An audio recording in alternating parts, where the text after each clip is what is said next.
خدا خدا کر کے انجن نے وصل دی اور ٹرین آگے کو کھسکی تو میں نے خدا کا شکر ادا کیا۔ پنجاب میل فراٹے بھرتی رات کی تاریکی کو چیرتی آگرہ کی طرف دوڑی چلی جا رہی تھی۔ 1.5 گھنٹے کے بعد راجا کی منڈی اسٹیشن گزر گیا۔ اگلا اسٹیشن آگرہ کینٹ تھا۔ ٹرین رک گئی۔ مسافروں کا یہاں بھی رش تھا۔ ایک مسافر کھڑکی میں سے کود کر اندر آیا اور بولا، ارے یہاں آج پولیس کیوں آئی ہوئی ہے؟ کوئی ڈاکو پکڑے گی کیا؟ میں نے اپنا آپ مزید نیچے کر لیا۔ میرے پاس ایک بڑے میاں کاندھے پر رومال ڈالے بیٹھے تھے۔ میں نے ان سے کہا، میرے سر میں درد ہو رہا ہے، کیا آپ کا رومال تھوڑی دیر کے لیے اپنے سر پر باندھ سکتا ہوں؟ سر کو ہوا بہت لگ رہی ہے۔ انہوں نے فوراً مجھے اپنا پھولدار رومال دے دیا۔ میں نے اسے اپنے سر پر اس طرح باندھ لیا کہ میری شکل دور سے نہیں پہچانی جا سکتی تھی۔ ٹرین کا سٹاپ 10 منٹ کا تھا، اسے 15 منٹ گزر گئے۔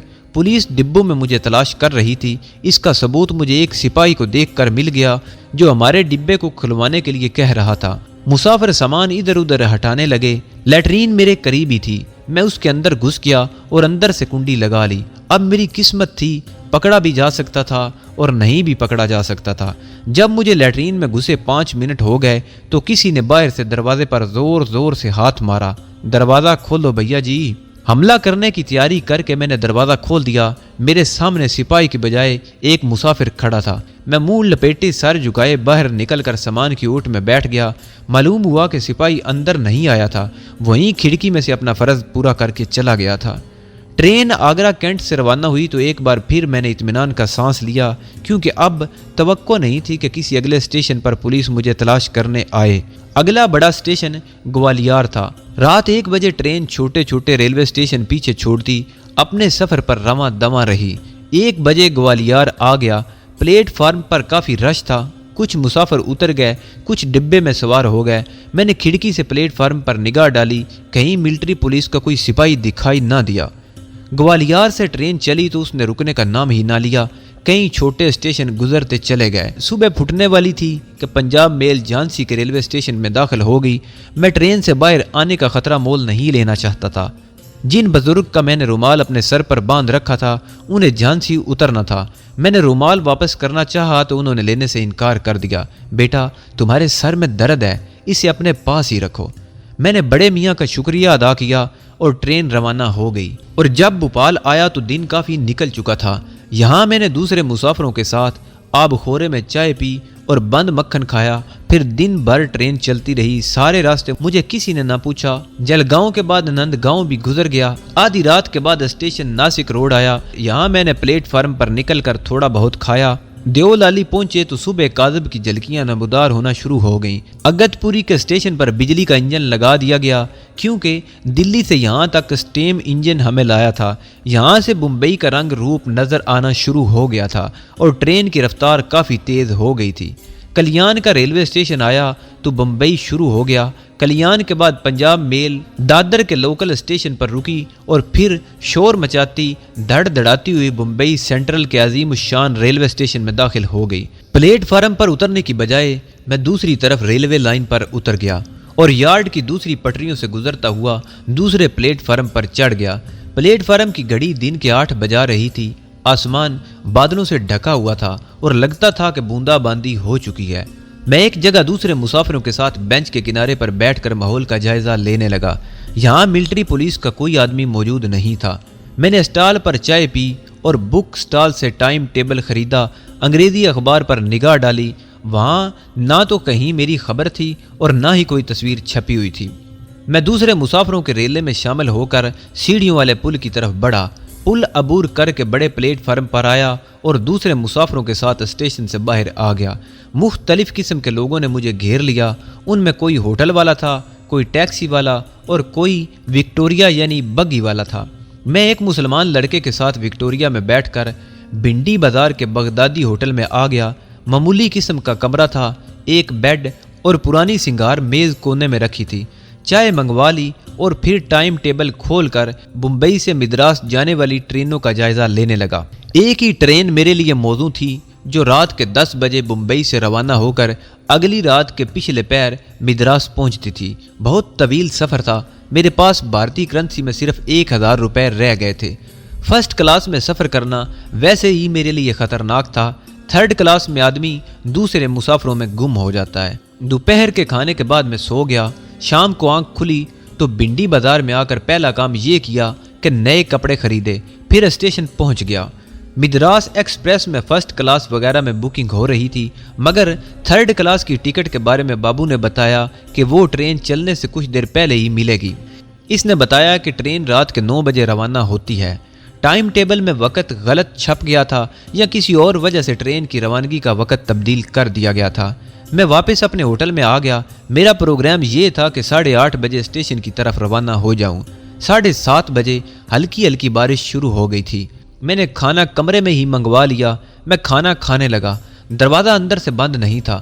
ابھی میں نے کھانا ختم ہی کیا تھا کہ دروازہ آہستہ سے کھلا اور ایک شخص اندر آ گیا اور بولا السلام علیکم۔ قدرتی طور پر میرے منہ سے وعلیکم السلام نکل گیا۔ اب جو اس کی صورت دیکھی تو دل دھک سے رہ گیا۔ میں اسے پہچاننے میں غلطی نہیں کر سکتا تھا۔ یہ وہی شخص تھا جس کے بارے میں مجھے یقین تھا کہ CID کا آدمی ہے اور جس نے مرزا غالب کے مزار پر اور پھر متھرا کے اسٹیشن پر مجھے دیکھا تھا۔ میں نے انجان بنتے ہوئے کہا معاف کرنا بھائی جی، میں نے آپ کو پہچانا نہیں۔ وہ میرے پاس ہی پلنگ پر بیٹھ گیا۔ اس کی توند پتلون کی پیٹی سے اوپر کو باہر نکلی ہوئی تھی۔ ایک طنزیہ مسکراہٹ کے ساتھ بولا چندی گڑھ کے کانگریسی لیڈر رام پرکاش سے مسلمان بننے پر آپ کو کوئی زیادہ دیر نہیں لگی۔ بات صاف ہو گئی تھی۔ وہ دلی سے میرے پیچھے لگا ہوا تھا۔ کوئی لگی لپٹی رکھے بغیر اس نے اپنا ID کارڈ نکال کر مجھے دکھاتے ہوئے کہا میرا نام کیول کرشن ہے، میں دلی CID کا انسپیکٹر ہوں اور آپ کو اپنے ساتھ لے جانے آیا ہوں۔ بھاگنے کی کوشش فضول ہوگی کیونکہ باہر پولیس موجود ہے۔ میرے پاس وقت اتنا نہیں تھا کہ میں مقدس نقش کو آزماتا۔ اس نے مجھے بازو سے پکڑ کر جیسے ہی اٹھانے کی کوشش کی، میں نے مسکراتے ہوئے کہا ماشا جی، اب جب کہ بات ختم ہو گئی ہے، میں آپ کے قبضے میں ہوں، مجھے اتنی اجازت تو دے دیں کہ تمباکو کے 2 کش ہی لگا لوں۔ یہ کہتے ہوئے میں دوسرے ہاتھ زہریلا سگار جیب سے نکال چکا تھا۔ اس بدبخت نے کمال کر دکھایا، جپٹ کر سگار میرے ہاتھ سے چھین لیا۔ میں اس کی طرف دیکھتا ہی رہ گیا۔ وہ سگار کی طرف دیکھتا ہوا بولا یہ تم بجھا ہوا سگار کیوں پیتے ہو؟ زہریلا سگار میں کئی بار بجھا چکا تھا۔ میں نے کہا بجھے ہوئے سگار میں زیادہ نشہ ہوتا ہے۔ اس گدھے نے دیکھتے ہی دیکھتے سگار فرش پر پھینک کر اسے پاؤں سے مسل دیا اور افسوس کہ میں اپنے انتہائی قیمتی سگار کو نہ بچا سکا۔ یہ کام پلک جھپکتے میں ہو گیا تھا اور جو کچھ میں نے کیا وہ بھی پلک جھپکتے میں ہی ہو گیا تھا۔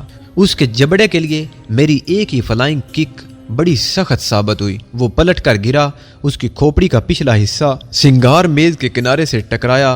میں اچھل کر دونوں پیروں سے اس کے حلقوم پر گرا تو اس کی گردن لٹک گئی اور کھوپڑی کے پچھلے حصے سے خون ابل ابل کر بہنے لگا تھا۔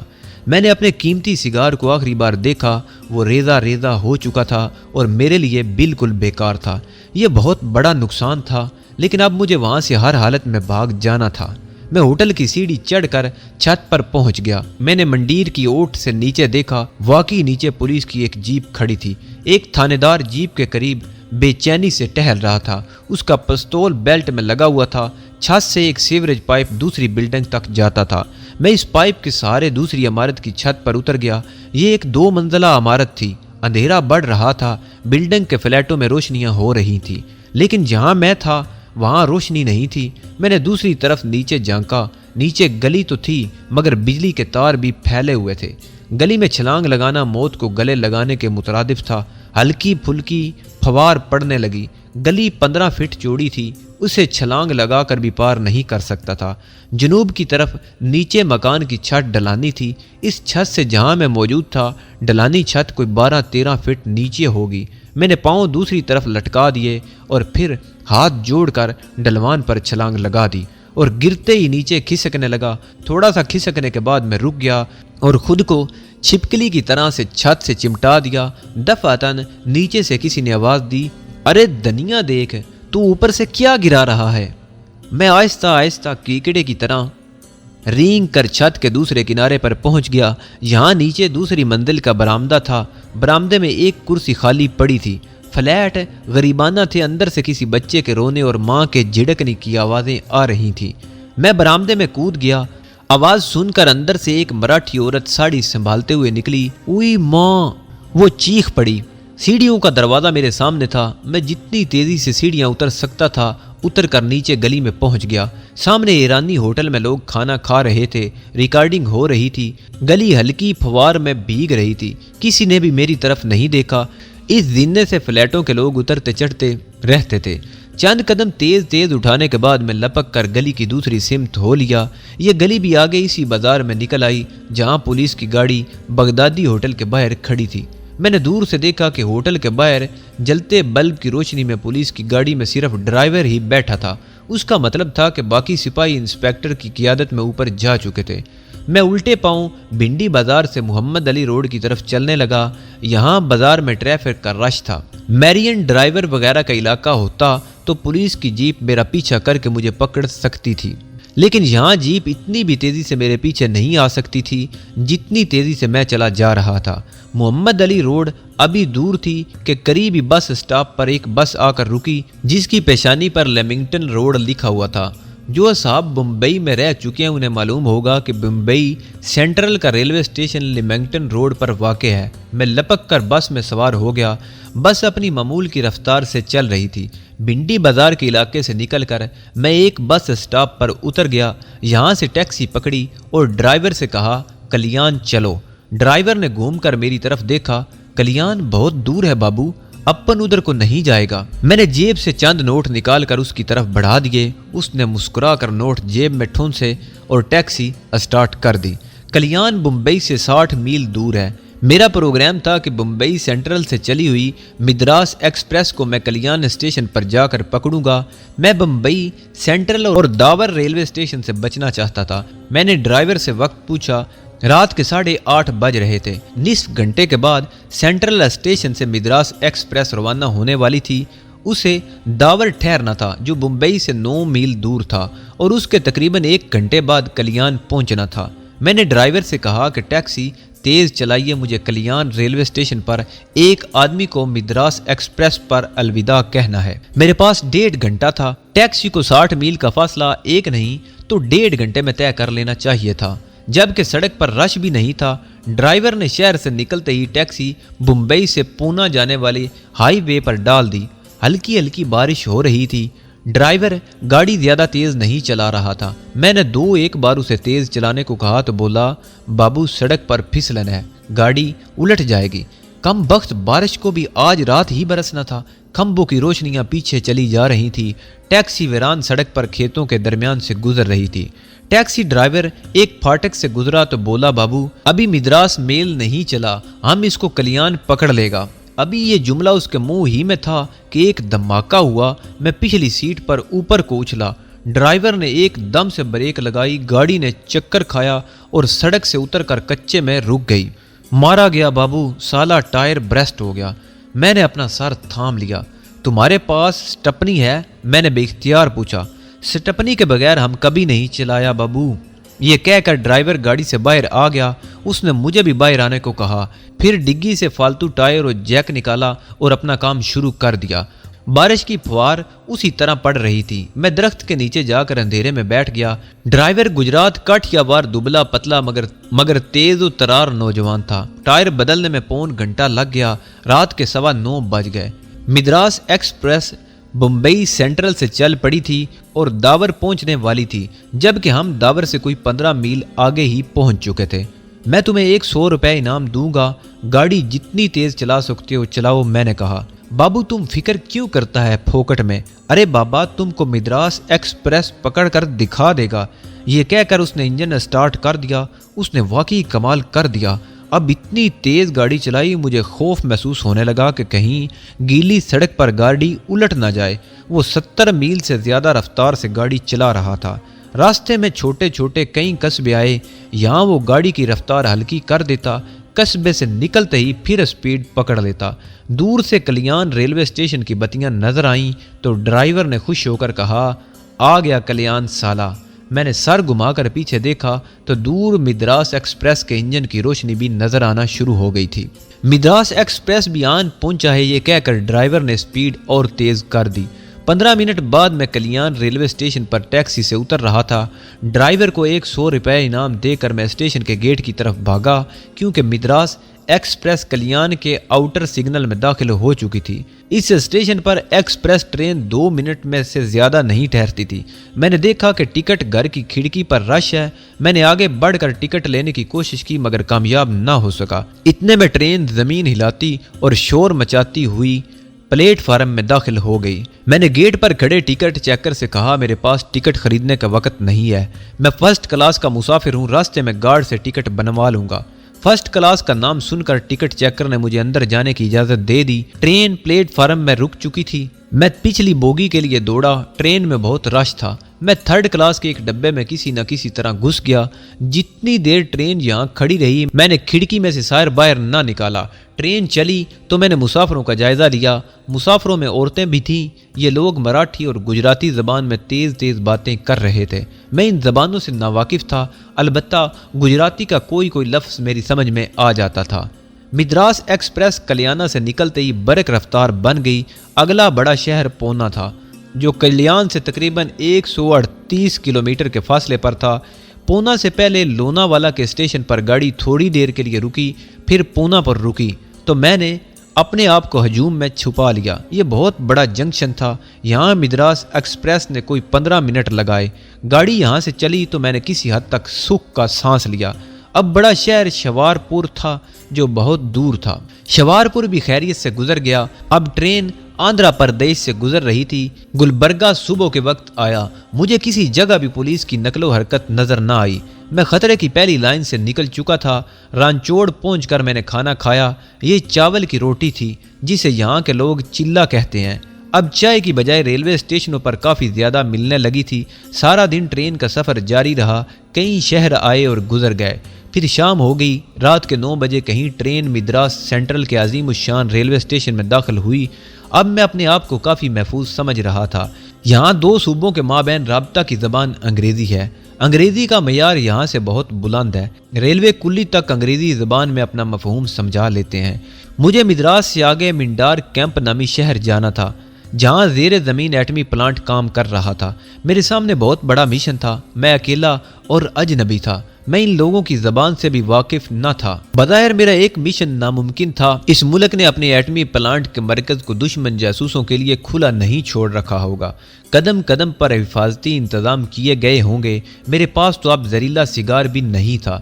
میں صرف خدا کے سہارے اور اپنے عزم کے بل پر آگے بڑھتا چلا گیا۔ لیکن اب آگے جانے سے پہلے مجھے کچھ منصوبہ بندی کی ضرورت تھی۔ اسی لیے میں نے فیصلہ کیا کہ کچھ روز مدراس میں قیام کیا جائے۔ میرے پاس بھارتی کرنسی بھی ختم ہونے والی تھی۔ بمشکل 500-600 روپے باقی رہ گئے تھے۔ مجھے روپوں کا بھی بندوبست کرنا تھا۔ مجھے اسٹیشن پر ہی پتہ چلا کہ شہر میں بڑے ڈاک خانے کے پیچھے کسی مسلمان حاجی صاحب کی سرائے ہے جہاں مجھے واجبی کرائے پر کمرہ مل سکتا ہے۔ میں ٹیکسی لے کر اس سرائے میں پہنچ گیا۔